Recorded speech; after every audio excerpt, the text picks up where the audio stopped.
जय श्री कृष्णा दोस्तों। एक बार आमोद, अधीर और अभय नामक तीन मित्र गुरु की तलाश में निकले। बहुत खोजने के बाद तीनों एक गुरु के पास पहुंचे। तीनों ने गुरु से निवेदन किया कि उन्हें शिष्य रूप में स्वीकार किया जाए, किंतु गुरु का नियम था कि वह केवल योग्य शिष्य को ही दीक्षा देते थे। इसलिए उन्हें पहले सिद्ध करना होगा कि वह उनके शिष्य बनने लायक है, तभी शिक्षा दीक्षा संभव है। गुरु की बात सुनकर तीनों अपनी योग्यता का प्रमाण देने को तैयार हो गए। गुरु ने कहा, जाओ जंगल से लकड़ियां ले आओ, किंतु ध्यान रखे लकड़ियां सूखी ही होना चाहिए। गुरु की बात सुनकर तीनों मित्र जंगल की ओर निकल पड़े। चलते चलते उन्होंने आधा जंगल पार कर लिया था। मध्याह्न काल का समय होने को आया था, लेकिन कहीं से कहीं तक सूखा तिनका भी नजर नहीं आया। हताश और निराश होकर वह एक पेड़ की छांव में सुस्ताने लगे। तभी सामने से एक व्यक्ति लकड़ियों का गट्टर लेकर आता हुआ दिखाई दिया। अभय ने जैसे उस लकड़हारे को देखा, आमोद और अधीर को बताया। तीनों मित्र उसके निकट गए और पूछा, भाई हमें भी बताओ, ऐसी सूखी लकड़ियां कहाँ मिलेगी? सूखी लकड़ियों को ढूंढ ढूंढ कर हम दुखी हो गए। वह अनजान व्यक्ति बोला, देखो भाई, इस जंगल में सूखी लकड़ियां खोजना आटे में नमक खोजने जैसा है। अगर आप लोगों को सूखी लकड़ियां ही चाहिए तो यहाँ से 4 योजन की दूरी पर कंटक नाम की एक पहाड़ी है, उस पर आपको ढेर सारी लकड़ियां मिल जाएगी। इतना कहकर वह व्यक्ति चल दिया। अब तीनों मित्र आपस में सलाह कर रहे थे। उनमें से आमोद बोला, इतनी दूर उस पहाड़ी पर जाकर लकड़ियां लाने से तो बेहतर है कि इसी जंगल की लकड़ियां सुखा ली जाए। इतने में अभय बोला, यहाँ के राजा ने इस जंगल से लकड़ियां काटने पर पाबंदी लगा रखी है। यदि हमने ऐसा किया तो यह राजद्रोह होगा, राजा की आज्ञा का उल्लंघन होगा। यह सुनकर आमोद बोला, अभय, इस बात की किसी को कानो कान खबर तक नहीं होगी कि किसी ने जंगल से लकड़ियां भी काटी है। किंतु आमोद की बात से अन्य दोनों मित्र असंतुष्ट थे, अतः वह आमोद को वहीं छोड़कर आगे चल दिए। चलते चलते वह दोनों 2 योजन पार कर गए। फिर से थककर एक पेड़ के नीचे विश्राम करने लगे कि उन्हें एक और लकड़हारा लकड़ियों का गट्टर लेकर आता हुआ दिखाई दिया। अधीर ने सोचा, क्यों न इस लकड़हारे से लकड़ियां मांग लो जाए। यही सोचकर वह लकड़हारे के पास गया और बोला, श्रीमान, क्या आप हमें थोड़ी लकड़ियां दे सकते हैं? लकड़हारा बोला, क्यों नहीं, बाजार ले जाकर बेचने से अच्छा मैं यहीं बेच दूं। आपको मैं सस्ते में दे दूंगा, बोलिए कितनी लकड़ियां चाहिए? लेकिन उन दोनों मित्रों के पास लकड़हारे को देने के लिए कुछ नहीं था। अधीर ने विनम्रता से कहा, श्रीमान, हमारे पास देने के लिए कुछ नहीं है। तो लकड़हारा बोला, माफ कीजिएगा जनाब, मुफ्त का सौदा हम नहीं करते। दोनों मित्र निराश होकर फिर से उस पेड़ की ओर चल दिए। जब अधीर पीछे मुड़कर देखा तो लकड़हारा लकड़ियों का गट्टर रास्ते में रखकर पानी पीने के लिए एक सरोवर की ओर जा रहा था। अधीर के मन में लालच आ गया।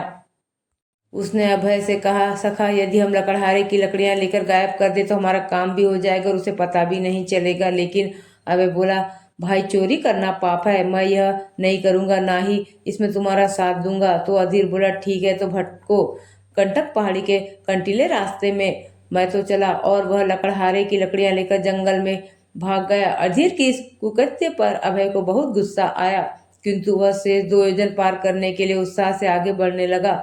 अभय ने रास्ते में कुछ जंगली फल खाकर अपनी क्षुधा को शांत किया और बिना विश्राम के आगे बढ़ता रहा।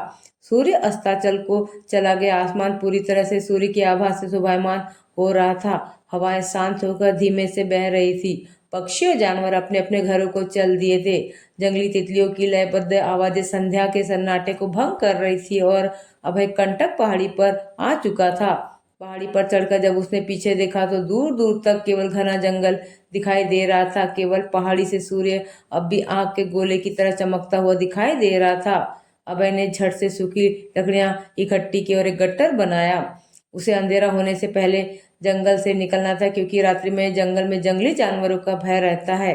अभय तेजी से चलने लगा। उसकी गति पहले से 3 गुना अधिक थी। नाम के साथ साथ अभय एक साहसी और योगाभ्यासी ब्रह्मचारी था। उसके थकने का तो सवाल ही नहीं उठता। किंतु अचानक एक जंगली शेर उसके सामने आ धमका। एक क्षण के लिए अभय ने भागने का मन बनाया, किंतु वह जानता था यदि वह भागा भी तो शेर उसे कुछ ही क्षण में पकड़ लेगा। वह लकड़ियों का गट्टर हाथों में लेकर निडरता से शेर की तरफ बढ़ा। दोनों की नजर एक दूसरे पर एकटक बंधी हुई थी।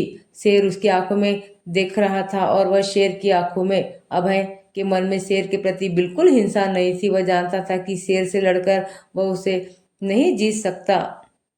इसलिए वह मन ही मन प्रेम से शेर को मना रहा था। उसके होठों से धीरे धीरे आवाज निकल रही थी, शांति। जंगल के राजा, मैं तो इस रास्ते से गुजर रहा था। मेरी आपसे कोई दुश्मनी नहीं है, मैं आपको कोई नुकसान नहीं पहुंचाना चाहता। उसके दृढ़ता भरे शब्दों, निडरता से बढ़ते कदमों को देख शेर पीछे हटने लगा और फिर अचानक से जंगल की ओर भाग गया। शेर को भागता देख अभय का चेहरा खिल उठा। अब वह दुगने उत्साह से आगे बढ़ने लगा। थोड़ी देर में वह आश्रम पहुंच गया। वहां आमोद, अधीर दोनों उसकी प्रतीक्षा कर रहे थे। अभय को आता देख दोनों बोले, तेरी प्रतीक्षा में आचार्य ने हमें अब तक अंदर नहीं आने दिया, कहा कि तीनों एक साथ आना। अभय बोला, क्षमा करो, मेरी वजह से आपको प्रतीक्षा करनी पड़ी। चलो अब भीतर चले। रात्रि काफी हो चुकी थी, अतः आचार्य ने तीनों को लकड़ियां रखकर सो जाने को कहा। तीनों मित्र अपनी अपनी लकड़ियां अपने अपने सिरहाने रखकर सो गए। जब सुबह उठे तो देखा कि उनके सिरहाने की लकड़ियां गायब थी। तीनों ने आपस में एक दूसरे से पूछा, किंतु किसी को कुछ नहीं पता था। तीनों आचार्य के पास गए। लकड़ियों का एक बड़ा ढेर आचार्य के सामने पड़ा था। आचार्य ने कहा, एक एक करके इसमें से अपनी अपनी सूखी लकड़ियां निकाल लो। सबसे पहले आमोद की बारी आई। उसकी लकड़ियां हल्की गीली थी, क्योंकि वह जंगल से काट कर लाया था, अतः उसने अपनी लकड़ियां न लेकर उतनी ही सूखी लकड़ियां निकाल ली।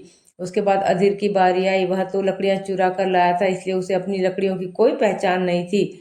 इसलिए उसने कहा, अभय पहले तू निकाल ले। अभय ने आगे बढ़कर अपनी लकड़ियां चुनना शुरू किया, किंतु उसकी दो लकड़ियां कम पड़ी। उसने आचार्य से कहा, आचार्य मेरे गट्ठर में से लकड़ियां कम हैं। आचार्य ने कहा, आमोद का गट्टर देखो, हो सकता है उसमें हो। अभय ने आमोद का गट्टर देखा और उसे अपनी दो लकड़ियां मिल गई। अब फिर से बारी थी अधीर की। अधीर असमंजस में था कि कौन सी लकड़ियां चुने और कौन सी नहीं। उसने जैसे तैसे कुछ लकड़ियां चुन ली। जब आचार्य बोले, आमोद सच बताना, तुमने अभय के गट्टर की दो लकड़ियां अतिरिक्त क्यों ली? न चाहते भी आमोद को बोलना पड़ा, गुरुदेव मैं लकड़ियां पास के जंगल से काट कर लाया था, जो पूरी तरह से सूखी हुई नहीं थी, इसलिए मैंने सूखी लकड़ियां निकाल ली, किंतु मुझे नहीं पता था कि वह अभय की निकलेगी। आचार्य बोले, किंतु क्या तुम्हें नहीं पता था कि जंगल से लकड़ियां काटना राजद्रोह है? आमोद सिर झुकाते हुए, पता था गुरुदेव, मुझे क्षमा कर दीजिए। आचार्य, वत्स, तुमने राजा के नियम का उल्लंघन किया है, तो तुम्हें राजा से क्षमा मांगनी चाहिए। आमोद अपनी गीली लकड़ियों का गट्टर लेकर राज दरबार की ओर चल दिया। अब आचार्य अधीर से बोले, सच बताना अधीर, जो लकड़ियां तुमने चुनी, क्या वह तुम्हारी ही है? अधीर, नहीं बता सकता गुरुदेव। आचार्य बोले, क्यों नहीं बता सकते? क्या लकड़ियां तुम नहीं लाए? अधीर बोला, आचार्य लकड़ियां तो मैं ही लाया हूँ, किंतु मुझे अपनी लकड़ियों की कोई पहचान नहीं, क्योंकि मैं एक लकड़हारे की लकड़ियां चोरी करके लाया हूँ। आचार्य बोले, तो अब तुम चाहते हो कि मैं एक चोर को अपना शिष्य स्वीकार करूं? जो लोग अपने स्वार्थ के लिए दूसरों को दुखी कर सकते हैं, वह कभी किसी का भला क्या खाक करेगा? अधीर बोला, क्षमा करे आचार्य, मैं आपका शिष्य बनने के लायक नहीं हूँ। आचार्य बोले, यह लकड़ियां जिसकी उसे पहुंचाओ और आत्म सुधार करो। अधीर अपनी लकड़ियों का गट्टर उठाकर चल देता है। आचार्य बोले, अभय तुम्हें कहने की आवश्यकता नहीं, जो अपनी दो लकड़ियां पहचान सकता है वह निश्चय ही बड़ी मेहनत से लाया होगा। लाओ अपनी समिधाएं यज्ञ के पास रख दो, आज से तुम मेरे शिष्य। दोस्तों, जो लाइफ में शॉर्टकट अपनाते हैं उनकी लाइफ अक्सर शॉर्ट सर्किट हो जाती है, इसलिए शॉर्टकट से सावधान रहे और ईमानदारी पूर्वक जिए और जीने दे। जीवन में धैर्य रखे और ईश्वर में विश्वास रखे। किया गया कर्म कभी व्यर्थ नहीं होता। ज्ञान और भक्ति से भरे वीडियो देखने के लिए हमारे चैनल को लाइक और सब्सक्राइब करना न भूलें।